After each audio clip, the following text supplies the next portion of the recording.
Harry Potter fans have been anticipating it for years, and it finally happened. Hogwarts Legacy is out, and it's the hottest treat for gamers. But people aren't totally happy, and some are even calling to boycott the game entirely. Really? So, what experience are fans missing in Hogwarts Legacy? Why was the game called the equivalent of Lord Voldemort? And is JK Rowling responsible for all the criticism around it? Let's see if Hogwarts Legacy is really so bad. Pro, the most awaited game. Hogwarts Legacy is one of the biggest new releases of 2023. Warner Brothers has made Harry Potter games before, but they were all based on the movies. Meanwhile, Hogwarts Legacy is a prequel, set a whole century before Harry was born. So it was a highly anticipated game for all fans, including famous ones. As a massive Harry Potter fan, I would love the idea of being able to explore Hogwarts. The game had to meet the high expectations of millions, and it seemingly did. Hogwarts Legacy was 5 years in the making. It had a huge budget of $150 million, and as a result, the game is alive with magic. It's an immense and stunning open-world RPG that goes far beyond being a wizarding school.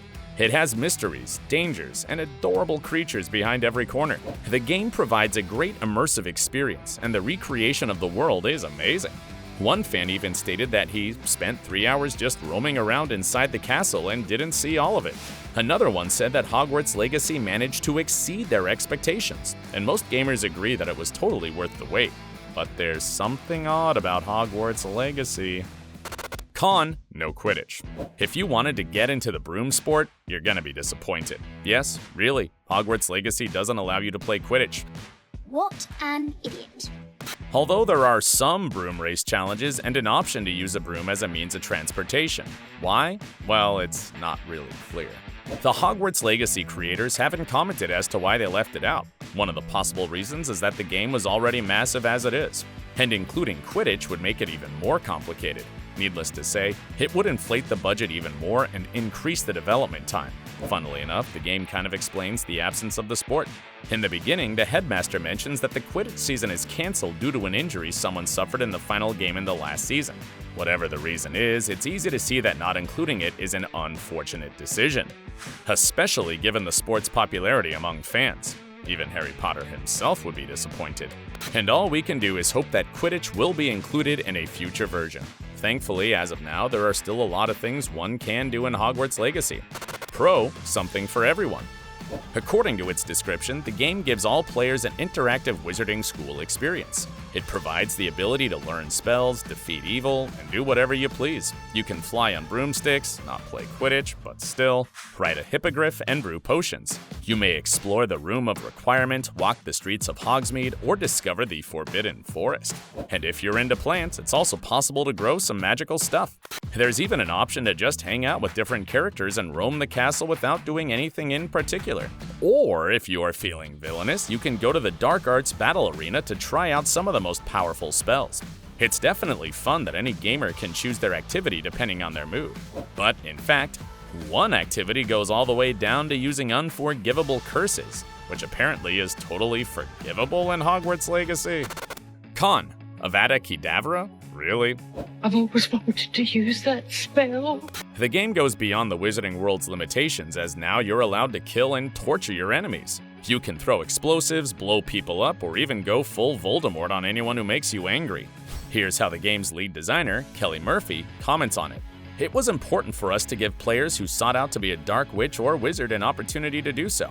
She added that there will be no judgment from developers, and if players want to be evil, they can be evil. It's sort of exciting, isn't it? Breaking the rules. Right. It seems they forgot that in the wizarding world, whoever uses unforgivable curses ends up in Azkaban for a lifetime. Casting those spells is a breach of core moral code. But for the Hogwarts Legacy developers, those views were probably too puritanical. You can cast the spells Avada Kedavra or Crucio just for the fun of it. There are no ethical boundaries, no punishment, and no consequences for murdering someone. Because of that, some reviewers say that Hogwarts Legacy has become the video game equivalent of Voldemort. And while you're thinking about it, let's see how the developers tried to settle an old argument. Pro, an open mind. For Hogwarts Legacy creators, introducing diverse characters was a priority. They wish to embrace everyone who might play the game, including the LGBT community. So as a result, we have the first transgender woman in the wizarding world. Her name is Sirona Ryan, and she's the owner of the 3 broomsticks in Hogsmeade. It's not directly revealed that she's trans, but she makes quite an obvious hint. Took them a second to realize I was actually a witch, not a wizard, she said about her former classmates at Hogwarts. It appears that the character was included as a gesture of goodwill. Game developers probably hoped it would help bury the hatchet after all JK Rowling's infamous statements, but it didn't quite work. Con, not inclusive enough. Turns out some gamers saw it as a transphobic move because of the character's name. Allegedly, Sirona Ryan sounds too masculine, because it begins with the prefix Sir and ends with a common male name. Some naysayers even claimed that the name was intentionally insulting. The game creators have already explained that Sirona refers to a Celtic goddess of healing and rebirth, but not everyone was convinced. That's unfortunate. Haters also stated that there was only one reason the character was added to Hogwarts Legacy. It was to steer the conversation away from specific claims made by JK Rowling. We'll get back to that later though, as there are more concerns about the game's alleged inclusiveness. Hogwarts Legacy is also criticized for centering on a goblin rebellion and making goblins into bad guys again. I didn't say anything about getting you out. The thing is, these magical creatures are often linked with anti-Semitic stereotypes. Mostly it's because of their hooked noses and close association with money and gold. Some even noted that goblins resembled caricatures depicted in anti-Semitic books. So it was a bad idea to follow the same trope and make them antagonists in the game. According to some critics, by doing that, Hogwarts Legacy favors a not-so-moral choice, which is to crush the rebellions, thereby returning goblins to subjugation. Because of that, the game was even branded a genocide simulator. But most people don't even go into details like what character represents what, and they refuse to buy the game simply because of the big name behind it. Con, it's all about Rowling. Everyone remembers the controversial statements the book author made years ago, and it remains the biggest reason why people boycott Harry Potter stuff. Transphobic tweets, support for anti-trans activists, calling herself a trans-exclusionary radical feminist? It looks like Rowling did a lot to make the trans community dislike her. But what does that have to do with the game? Well, many people decided to not purchase, play, or support the game in any way. The game developers assured fans that Rowling didn't take part in creating Hogwarts Legacy, and yet she holds the intellectual property rights to everything about the wizarding world, so she'll still get money from it. But there's more to the boycotting. A popular gaming forum, Reset Era, has banned all discussions of Hogwarts Legacy. They even expressed concern that Rowling will use the game's success to push transphobic laws. You might be wondering where the Hogwarts Legacy team stands on this all. In fact, they've largely refrained from sharing their personal views on Rowling and her statements. All they've said is they wanted to make a game for everyone who loves the wizarding world.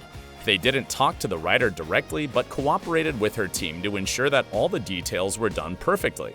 And it looks like they did a great job anyway. Pro, a success, in spite of everything.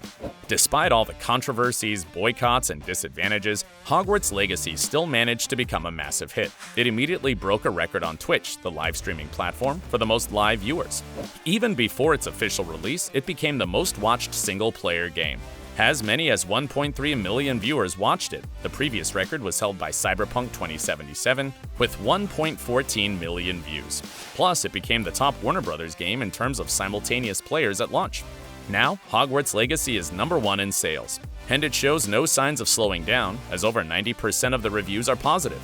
Some fans who bought the game admitted that they disagreed with Rowling's statements, but they managed to separate the writer's personality from the Harry Potter world. Because in no way should Rowling's views take the wizarding world away from us. And what do you think about the game? Share in the comments below. And if you want to learn more about your favorite Harry Potter characters, check out our other videos.